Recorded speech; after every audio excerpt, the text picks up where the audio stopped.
Салам достор, менин атым Айдай. Блокчейн деген термин акыркы жылдары көп колдонулуп жатат. Бирок түшүнүүгө татаалыраак болгондуктан ушул күнгө чейин көпчүлүгү түшүнбөй келишет. Ошондуктан бул видеодо блокчейн тууралуу сөз кылабыз. 2009-жылы пайда болгон биткоин блокчейн технологиясына кызыгууну арттырды. Блокчейн бул маалыматтардан турган блоктордун жыйындысы. Ар бир блокто маалымат, өзүнүн хэши жана өзүнө чейинки блоктун хэши сакталат. Маалыматтын ичинде алуучунун, сатуучунун жана канча тыйын которгондугу тууралуу маалымат сакталат. Ар бир блок ичиндеги маалыматтарды топтоп, хэш функциясынын жардамы менен өзүнүн хэшин түзөт. Ошол эле шифрленген маалыматты кийинки блокко өткөрүп берет. Хэш функция бул математикалык алгоритм. Ар кандай көлөмдөгү маалыматтарды, мисалы пароль, текст, документ жана башка маалыматтарды тамга жана сандан турган бирдей узундуктагы коддорго айландырып берет. Мисал катары SHA-256 алгоритмин алалы. Маалымат хэш функцияга киргизилип жаткан кезде ар кандай көлөмдө болот. Тагыраагы 2-нин 64-даражадагы битине чейин. Бирок чыгышта 256 битти түзүп, 64 символдон турган коддорго айланат. Башкача айтканда, бир китептин ичиндеги маалыматты жазсаңар да 64 символ менен чыгат жана хэш функция бир багытта гана иш алып барат.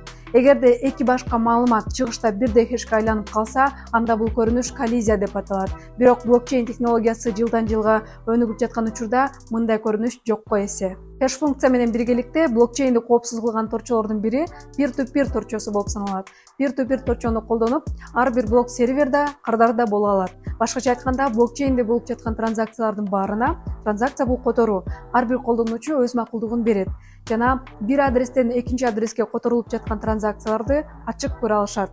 Бирок адрестин ээси ким экенин көрө алышпайт. Блокко бир жолу киргизилген маалымат эч качан өзгөрбөйт жана эч качан өчүрүлбөйт. Бир блокту бузуп, ичинде акчаны уурдап алыш үчүн дүйнө жүзүндөгү ага туташкан блоктордун баарын таап, паролдорун ачыш керек.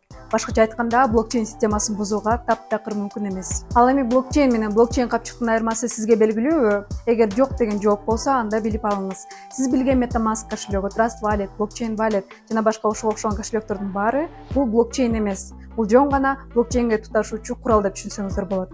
Башкача айтканда, сиздин блокчейниңиздеги криптовалютаңызды башка блокчейнге которууга же болбосо акча катары чыгарып алууга жардам берет. Крипто капчык жабык ачкычтан жана ачык ачкычтан турат. Жабык ачкыч бул сид сөздөр. Анын жардамы менен блокчейнге туташа аласыздар.